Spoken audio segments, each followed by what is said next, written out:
Este es nuestro segundo video que preparé para mis alumnos del Instituto de Capacitación Aduanera que cursan conmigo la materia Valoración 2, es decir, la valoración de exportaciones. En el video anterior terminamos en esta diapositiva donde habíamos visto cuáles eran los elementos de la definición de valor imponible. Habíamos mencionado los que aparecen aquí y habíamos desarrollado el elemento precio conforme lo que nos dice el artículo 735 del Código Aduanero. Entonces vamos a empezar a ver ahora los restantes elementos de la definición de valor. En primer lugar, el elemento momento, que lo tenemos desarrollado en los artículos 726, 727 y 729. Y distinguimos aquí dos situaciones, una situación regular de momento imponible y una irregular. Cuando hablamos de situaciones regulares de momento imponible, recurrimos al artículo 726 del Código Aduanero, que nos dice que el momento se establece en el registro de la solicitud de destinación de exportación para consumo, lo que conocemos habitualmente como la fecha de oficialización del permiso de embarque. Entonces, esa es la fecha que tomamos para establecer el momento imponible. Ahora, cuando la situación es irregular, es decir, cuando estamos en presencia de una infracción o de un delito aduanero, tenemos que recurrir al artículo 727 del Código y en ese caso el momento se establece en la fecha de comisión del delito o la infracción aduanera o en caso de no poder precisársela en la fecha de su constatación. Entonces, es comisión o en su defecto constatación del delito o de la infracción aduanera. El artículo 727 del Código nos da tres supuestos. En el primero, en el inciso A, se habla del delito de contrabando y nos dice que el momento imponible se establece en la comisión del delito de contrabando o en caso de no poder precisársela, en la de su constatación. El inciso B habla de depósito provisorio, ¿sí? O del régimen de removido y dice la falta de mercadería sujeta al régimen de depósito provisorio de exportación o al de removido o en caso de no poder precisársela en la de su constatación. Y el último inciso, el inciso C, habla de infracciones que tienen que ver con el régimen de admisión temporaria. Entonces menciona la transferencia de mercadería sin autorización, el vencimiento del plazo para reimportar o cualquier otra violación de una obligación que se hubiera impuesto como condición esencial para el otorgamiento del régimen de exportación temporaria o en caso de no poder precisarse la fecha de comisión del hecho en la de su constatación. Entonces, como vemos, siempre se habla de la comisión del delito o de la infracción aduanera y si no podemos establecer la fecha en que se cometió, se fijará el momento imponible en la fecha en que se constate el delito o la infracción aduanera. Y por último, tenemos un régimen especial que está previsto en el artículo 729 y siguientes del Código Aduanero, donde el momento imponible es diferente a lo que hemos visto porque se fija en la fecha de cierre de venta o perfeccionamiento del contrato, es decir, una fecha previa a lo que es la oficialización del permiso de embarque. Y esto responde a una serie de mercaderías que tienen una mecánica de comercialización particular y son las denominadas operaciones a término, donde la venta se realiza en un momento y la exportación viene bastante después. Entonces, para ese tipo de operaciones está este régimen contemplado en el Código Aduanero en el artículo 729. Y aquí el momento imponible está dado por la fecha de cierre de venta o perfeccionamiento del contrato.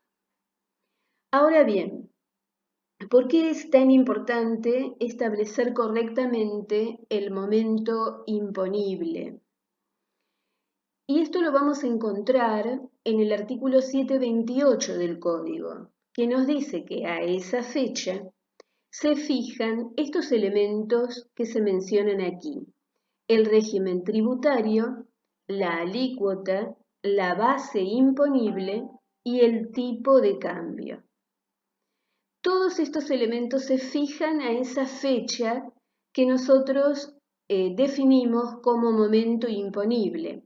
Y fíjense que una variación en cualquiera de estos elementos impacta directamente en la obligación tributaria. Si nosotros fijamos mal el momento imponible, puede ser que alcancemos con derechos de exportación una mercadería que no le corresponde, o que apliquemos una base imponible que no es la que la mercadería debería tener, o que equivoquemos la alícuota o el tipo de cambio. En todos esos casos, la obligación tributaria va a ser diferente. Por eso es necesario aplicar esta norma correctamente y establecer el momento imponible en la fecha que surja de la normativa, según en qué situación nos encontremos. Vamos a hablar un poco de este régimen del 729 que Argentina utilizó hace años atrás para determinadas mercaderías, como pueden ser las carnes, los pescados, los cueros, pero que luego dejó de aplicarse. En este momento no aplicamos este régimen. El régimen estaba concebido como un régimen opcional, optativo. El exportador podía elegir si declaraba su operación de venta al exterior por el régimen del 729 o si declaraba por el régimen general de permisos de embarque. Si iba por el régimen general de permisos de embarque, el momento imponible se establecía en la fecha de registro de la solicitud de destinación de exportación para consumo, o sea, la fecha de oficialización del permiso de embarque. Pero si declaraba por el régimen del 729, entonces regía como momento imponible la fecha de cierre de venta. El régimen tributario, la alícuota y la base imponible para este régimen son los vigentes a la fecha en que se perfeccionare el contrato de compra-venta o fecha de cierre de venta, mientras que el tipo de cambio será el vigente a la fecha del registro de la solicitud de destinación de exportación para consumo. Aquí vemos el cambio en relación al régimen general, donde todos estos elementos se establecen a la fecha de oficialización del permiso de embarque. En el régimen del 729 no es así. ¿Por qué no es así? ¿Por qué este régimen hace ese distingo? Porque el exportador vendió, supónganse, en enero, pero va a exportar en junio. Entonces el exportador necesita que se le aseguren determinados elementos que se van a mantener tal como él los tenía previstos al momento en que cerró la venta y que se van a mantener cuando va a exportar. porque de lo contrario, si le cambian la alícuota, la base imponible, el régimen tributario, él puede ver afectada su ganancia, su utilidad, el retorno que él espera de esta operación de venta al exterior. Por esa razón, en este tipo de operaciones, al exportador se le aseguran a la fecha en que cerró venta el régimen tributario, la alícuota y la base imponible. Y solamente queda el tipo de cambio librado a la fecha de oficialización del permiso de embarque. Esto es lo que diferencia un régimen del otro. Por supuesto que para poder contar con los beneficios del régimen del artículo 729, el exportador tiene que cumplir con determinados requisitos. Tiene que registrar el contrato dentro de los plazos estipulados y tiene que cumplir con la exportación. ¿Qué se entiende por esto? Se entiende como exportar por lo menos el 90% de la cantidad, peso o volumen declarados en el contrato registrado. El exportador está obligado a exportar por lo menos el 90% de la cantidad que declaró en su contrato. Si no lo hace, está sujeto a una penalidad, está sujeto a una multa.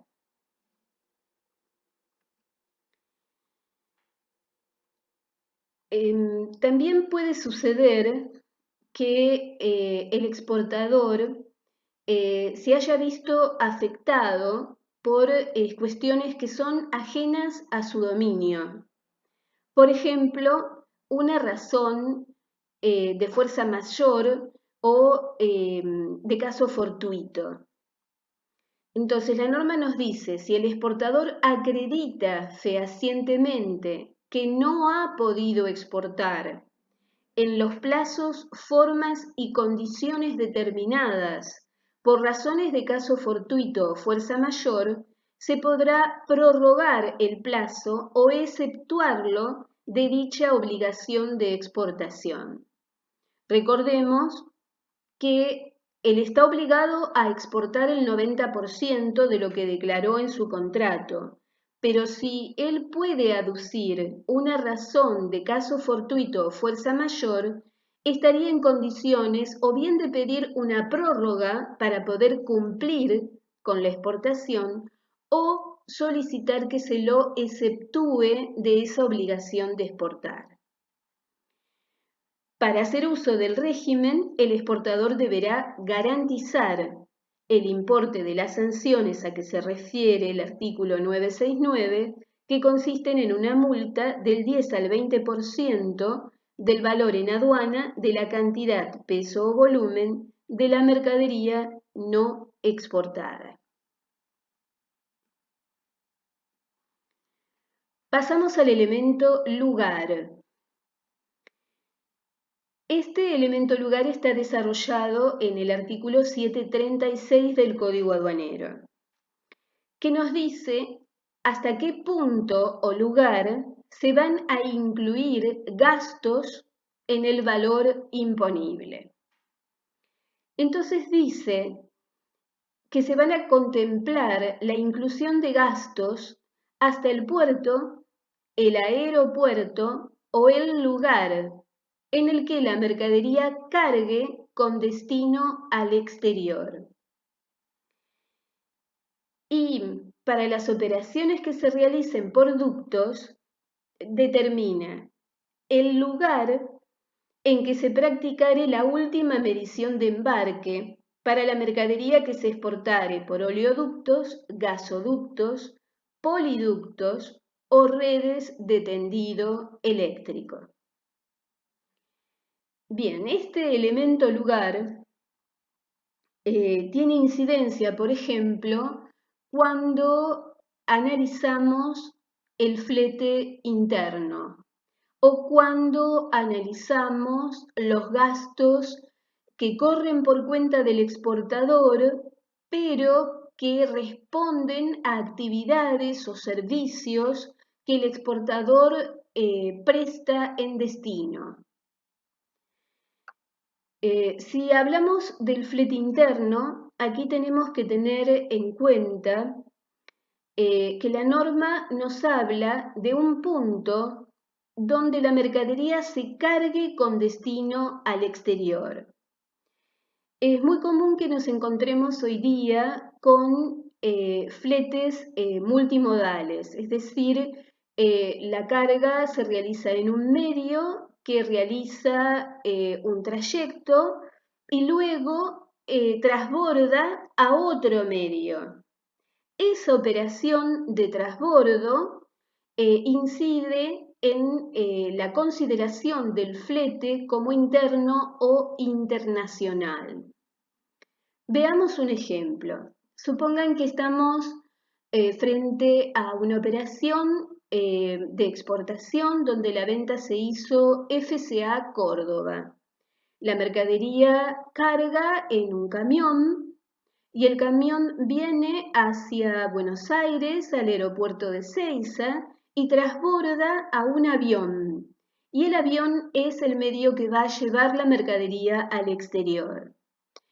Aquí, el lugar del artículo 736 es Ezeiza, donde la mercadería carga en el avión, que es el medio que la va a llevar con destino al exterior.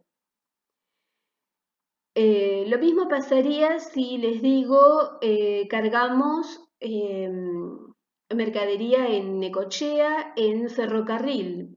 El ferrocarril viene hasta el puerto de Buenos Aires y allí transborda a un buque que lleva la mercadería a su destino final.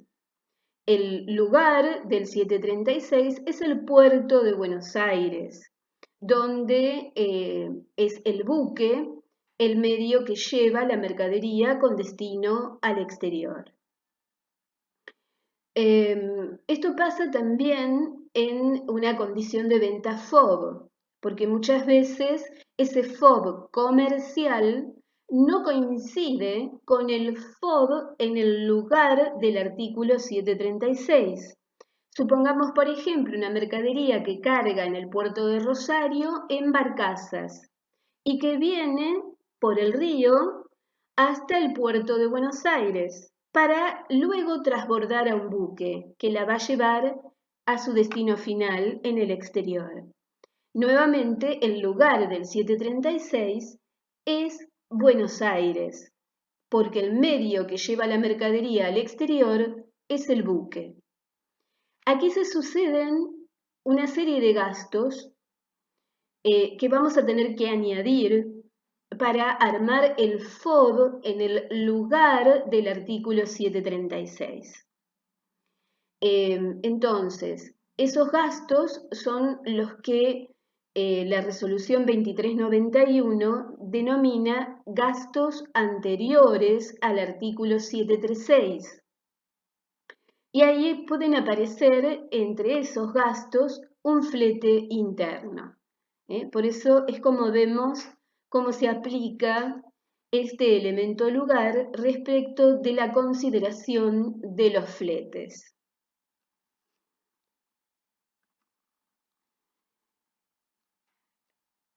Luego tenemos que hacer una consideración de cómo se establece este elemento lugar cuando estamos en una situación irregular, es decir, cuando estamos frente al delito de contrabando.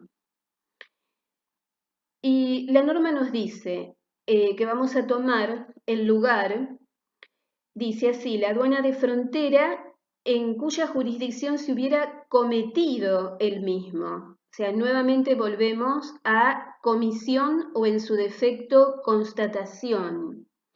O en caso de no poder precisarse dicho lugar, el correspondiente al lugar en que se refiere el 736. Dicho lugar será aquel en que se encontrare situada la aduana en cuya jurisdicción se lo hubiera constatado. Entonces, siempre vamos a tomar el lugar donde se cometió el hecho, el contrabando, y si no podemos establecer el lugar de comisión, se va a tomar el lugar donde está situada la aduana en cuya jurisdicción se lo hubiera constatado.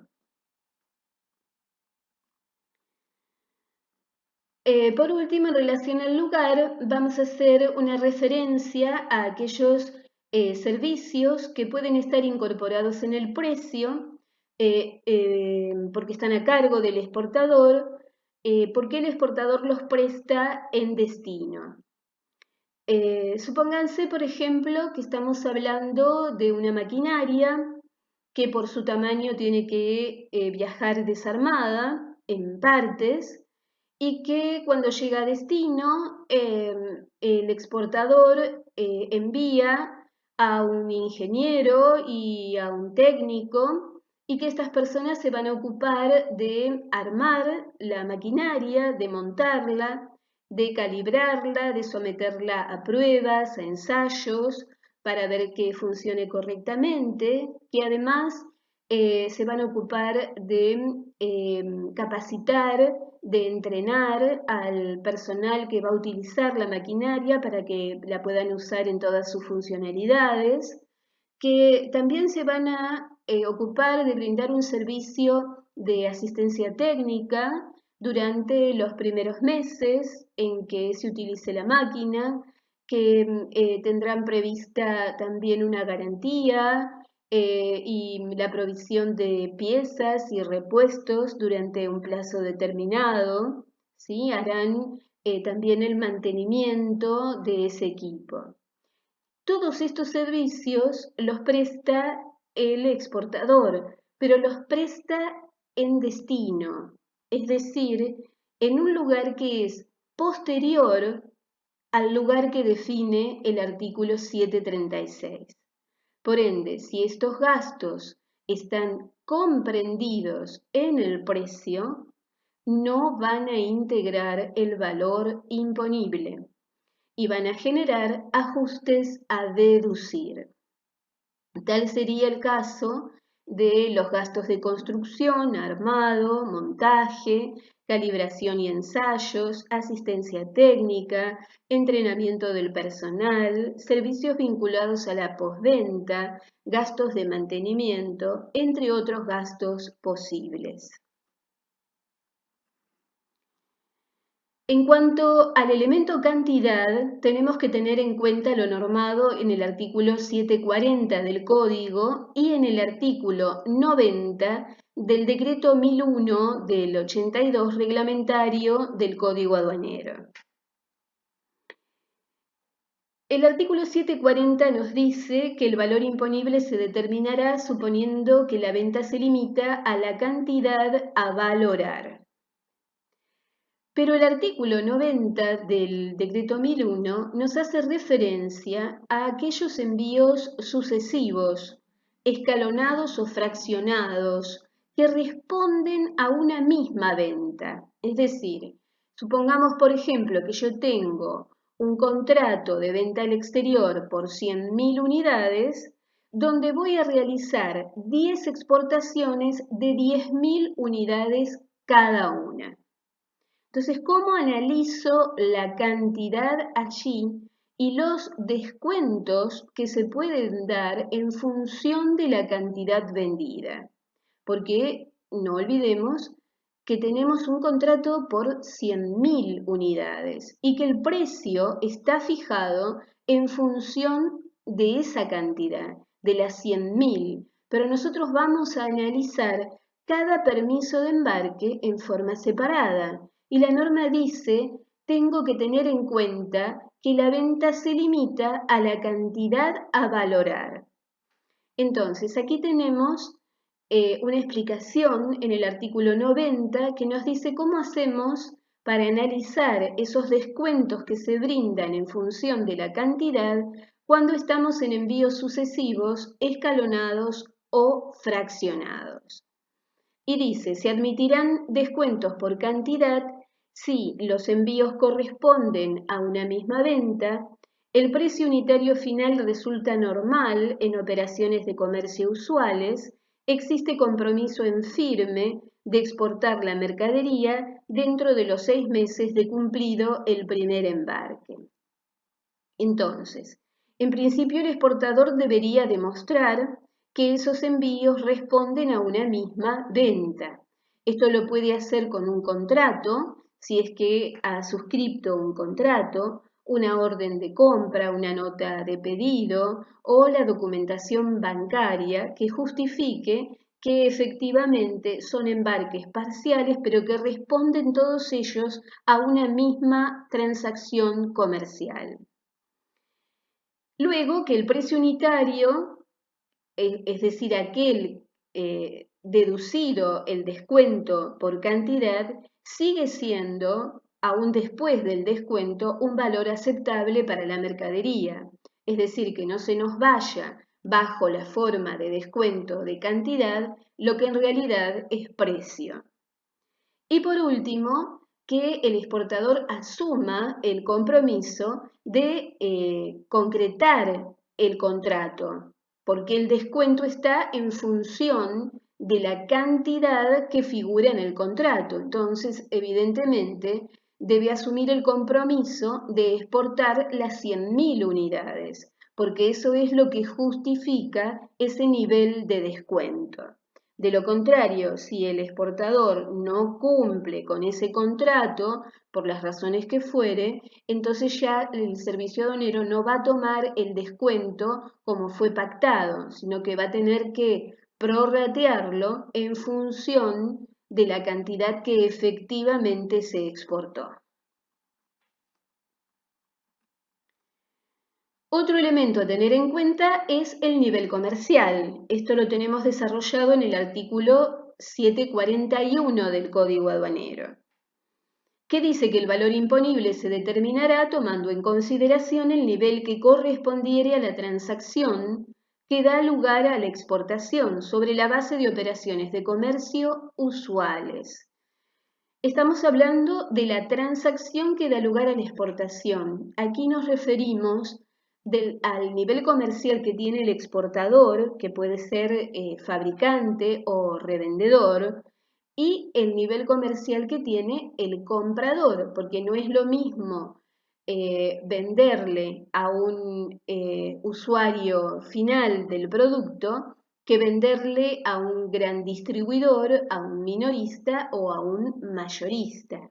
Entonces, según sea la situación en que se ubica el comprador y el vendedor, será el precio que se establezca para esta operación. Entonces, el nivel comercial es otro de los factores que hay que tener en cuenta cuando analizamos el precio. La condición de independencia la tenemos desarrollada en el artículo 742. Recordarán, cuando vimos la definición de valor imponible, hicimos una mención a este artículo porque la definición de valor imponible exige que ese precio sea establecido entre un comprador y un vendedor independientes uno de otro. Entonces, este artículo 742 nos explica qué se entiende por independencia en el Código Aduanero. Dice, una venta efectuada entre un vendedor y un comprador independientes uno de otro es una venta en la que, especialmente, se cumplen las siguientes condiciones. Y aquí vienen las condiciones, pero quiero que hagan hincapié en una palabrita que acabamos de mencionar. Esta que dice especialmente. ¿Ven? Especialmente se cumplen las siguientes condiciones. Quiere decir que las condiciones que aquí se mencionan son las que deben cumplirse especialmente, pero no son las únicas.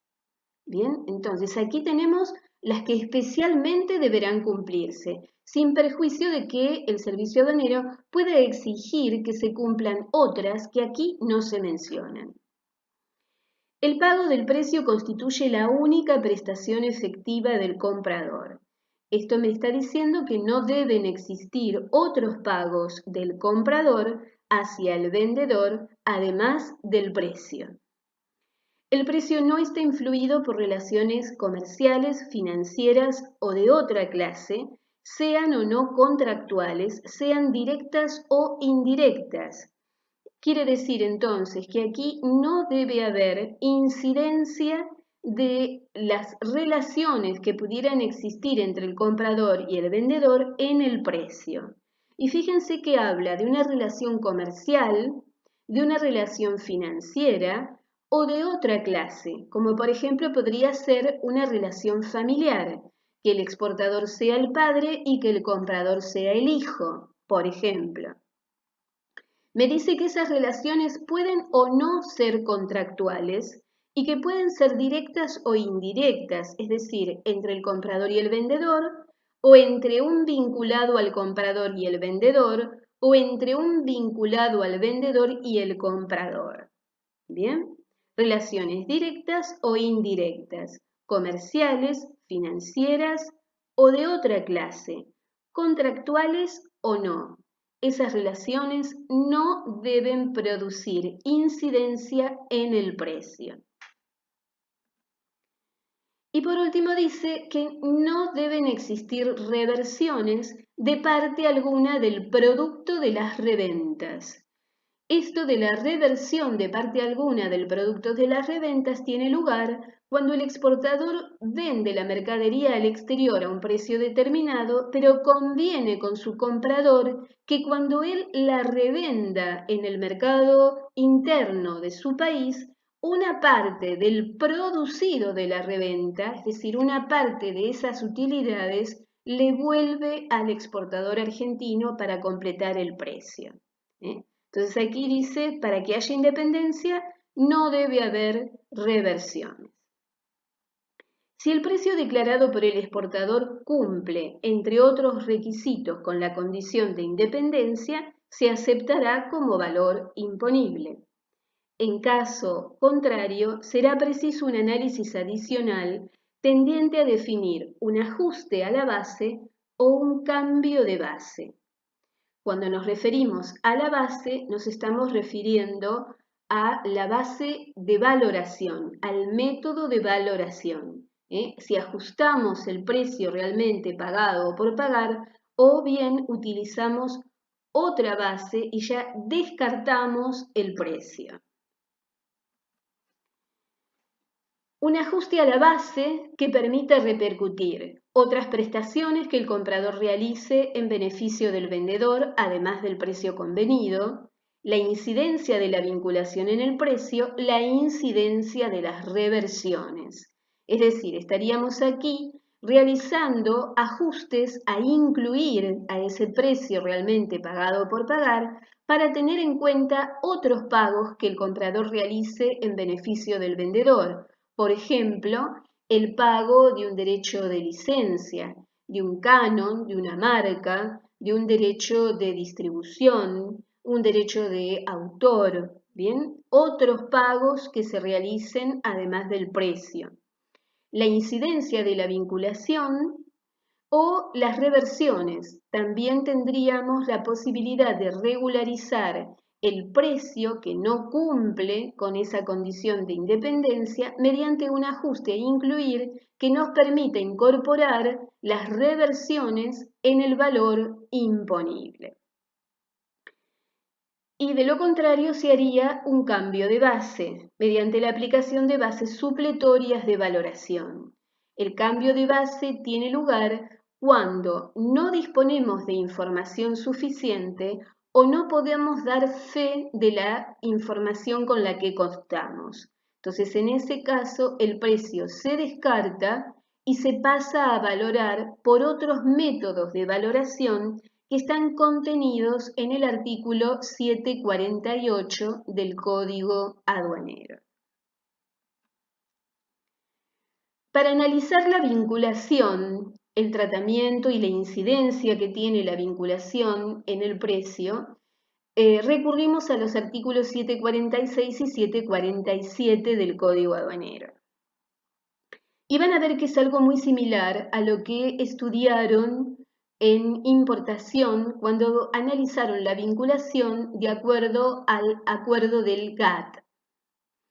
El hecho de que existiera vinculación entre el comprador y el vendedor que afectare lo dispuesto en el artículo 735 no constituye motivo suficiente para considerar inaceptable el precio pagado o por pagar, salvo que tal vinculación influyere en el precio. No podemos decir que porque las empresas están vinculadas, el precio resulte inaceptable como base hábil de valoración, como base para establecer el valor imponible, no por el solo hecho de que estén vinculadas. Solamente vamos a poder descalificar ese precio cuando nosotros probemos que hay una incidencia de la vinculación en el precio. Si la vinculación influyere en el precio, el servicio aduanero podrá desestimar el precio pagado por pagar como base de valoración y en tal caso determinará el valor de conformidad con lo previsto en el artículo 748. Se aceptará el precio pagado por pagar y en tal caso se valorará la mercadería de conformidad con lo previsto en el artículo 746, apartado 1, si el exportador demostrare que dicho precio no difiere sustancialmente de alguno de los valores corrientes y resultantes de tomar en consideración el artículo 748, incisos A, B o C. Fíjense entonces aquí la similitud que tenemos con la IMPO. Dice, si el exportador demostrare, aquí hay inversión en la carga de la prueba, no es el servicio aduanero el que tiene que probar que el precio está incidido, sino el exportador tiene que probar que no lo está. En importación es igual. Y dice, demostrar que dicho precio no difiere sustancialmente. Aquí se utiliza esa expresión, no difiere sustancialmente. En importación decimos se aproxime mucho. De alguno de los valores corrientes, dice la Expo. En la IMPO decimos se aproxime mucho a valores criterio. ¿Bien? Y esos valores corrientes que se mencionan en la exportación son los que surgen de aplicar los incisos A, B, C del artículo 748. En el A tenemos los valores de mercaderías idénticas o similares, en el B la cotización internacional del producto y en el C los precios promedios que surgen de procesar y promediar valores de mercadería idéntica o similar respecto de mercadería estacional. Luego dice, no obstante, si el servicio aduanero dispusiere igualmente de antecedentes, tomando en consideración los mismos criterios que difieren notoriamente del precio pagado por pagar, podrá exigir del exportador que justifique su precio de transacción bajo apercibimiento de no considerarlo aceptable. Esto es, el exportador acompaña la prueba, dice no difiere sustancialmente de valores corrientes y él acompaña esos valores corrientes, pero resulta ser que el servicio aduanero dispone de información y a criterio del servicio aduanero habría una diferencia, entonces el servicio aduanero nuevamente cita al exportador y le dice, señor, nosotros tenemos diferencia, fíjese nuevamente en la documentación que usted ha aportado para probar que la vinculación no incidió bajo apercibimiento de no considerarlo aceptable.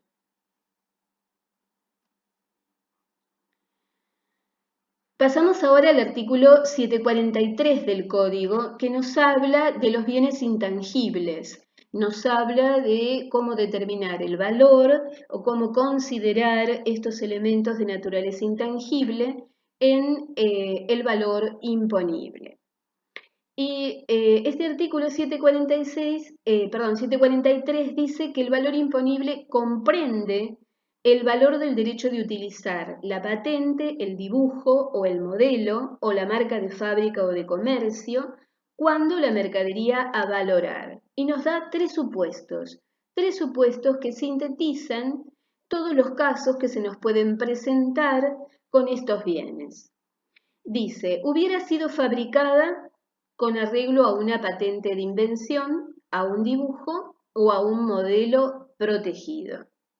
Se exportare con una marca de fábrica o de comercio, o se exportare para ser objeto bien de una venta o de otro acto de disposición con una marca de fábrica o de comercio, bien de una utilización con tal marca.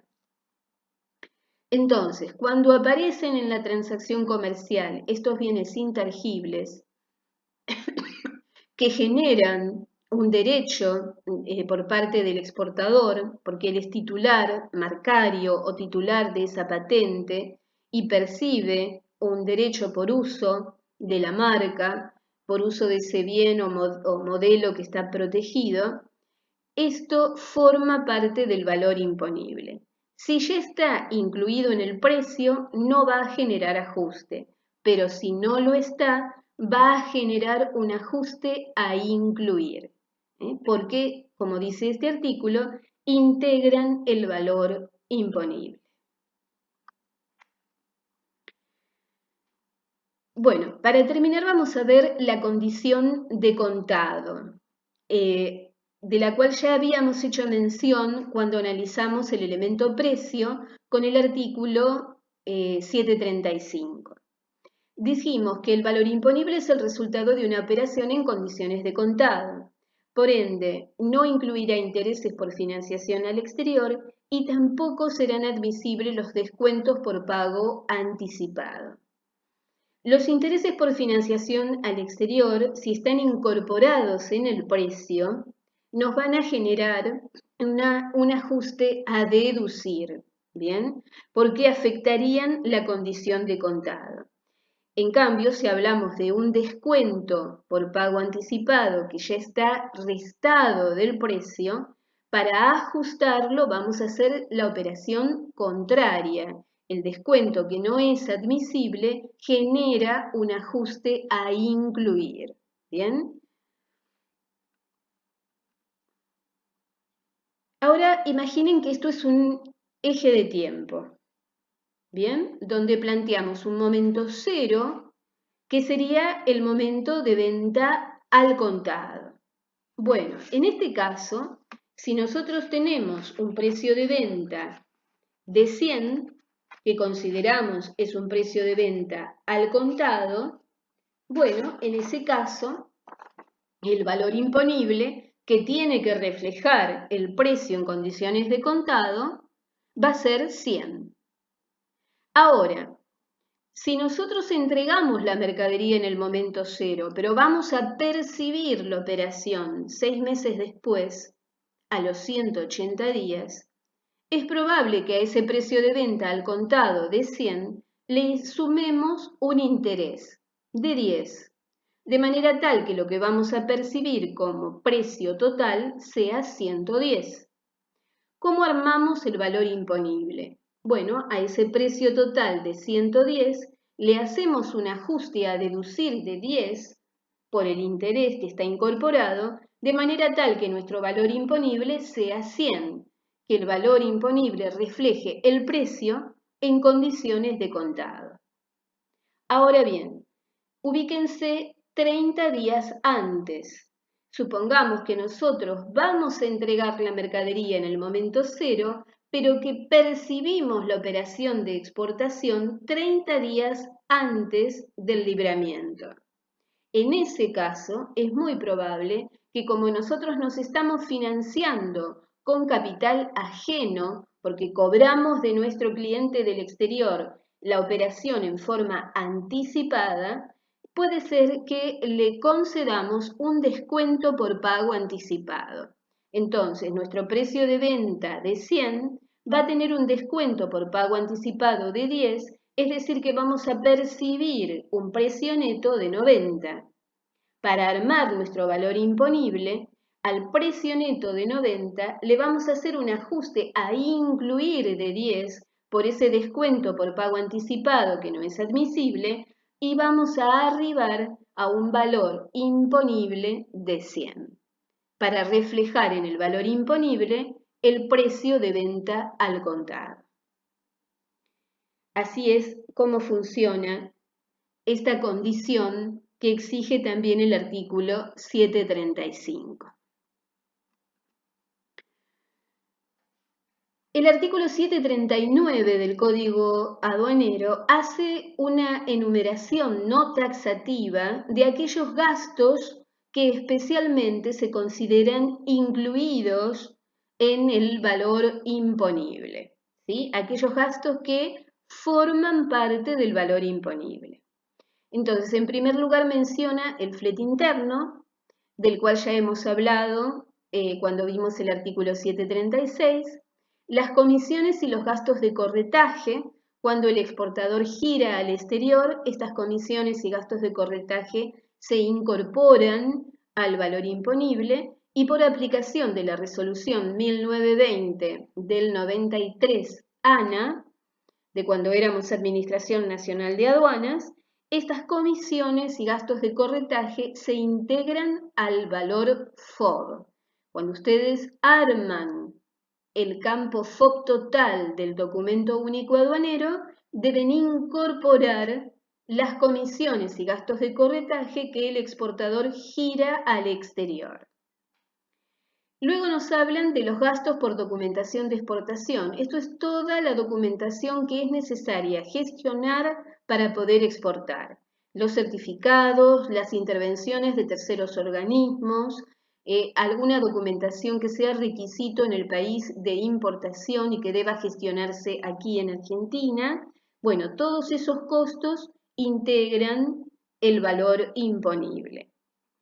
Tributos exigibles dentro del territorio aduanero. Bueno, en este caso tenemos que tener en cuenta que nuestro sistema tributario está estructurado de forma tal que el exportador, la exportación en sí, nos quede exenta, ¿sí? Y algún impuesto, por ejemplo el IVA, que podría llegar a alcanzar las compras que el exportador realiza de insumos en el mercado interno, tiene previsto un mecanismo de recupero de créditos fiscales para que el exportador no vuelque esos créditos fiscales que acumula en el precio de exportación. ¿Bien? O sea que aquí difícilmente encontremos tributación interior que adicionar. Podría darse el caso de alguna tasa municipal, algo que el exportador quisiera recuperar a través del precio de venta al exterior, pero en general no, porque, como les decía,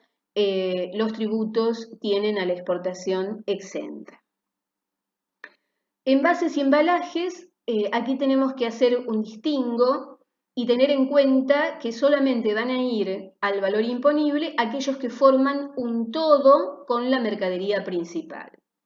Hablo, por ejemplo, a ver, supongamos exportamos vino en botellas con su etiqueta, su corcho, su tapón metálico, con una caja por 6 unidades que tiene material de embalaje en su interior para que las botellas, si se chocan, no se rompan.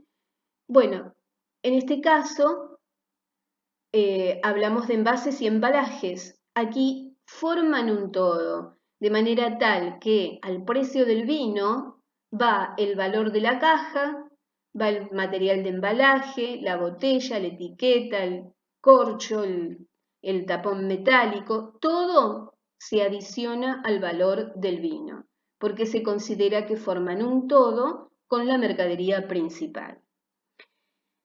No reciben este tratamiento los contenedores, que tienen un régimen aduanero propio. Aquí el alquiler del contenedor va por su lado y la mercadería principal por el otro. Y tampoco se adiciona al valor de la mercadería principal el valor de un envase o embalaje que ingresa y egresa de territorio aduanero en admisión temporal.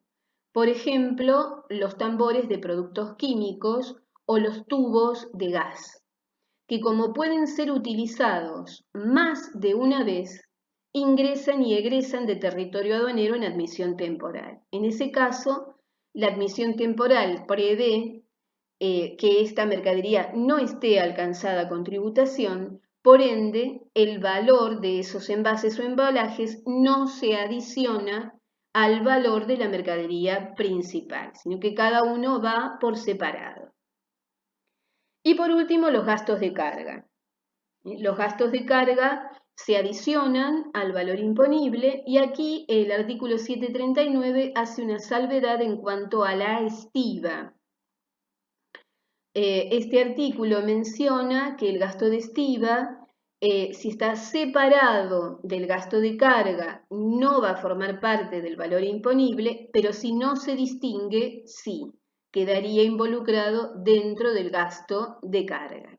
Es habitual que la persona que nos presta el servicio de carga en el medio también nos preste el servicio de estiba y que facture un importe global por carga y estiba. Bueno, para que la estiba no forme parte, tiene que distinguirse del gasto de carga. De lo contrario, formaría parte del valor imponible. Bueno, hasta aquí este segundo video. Gracias.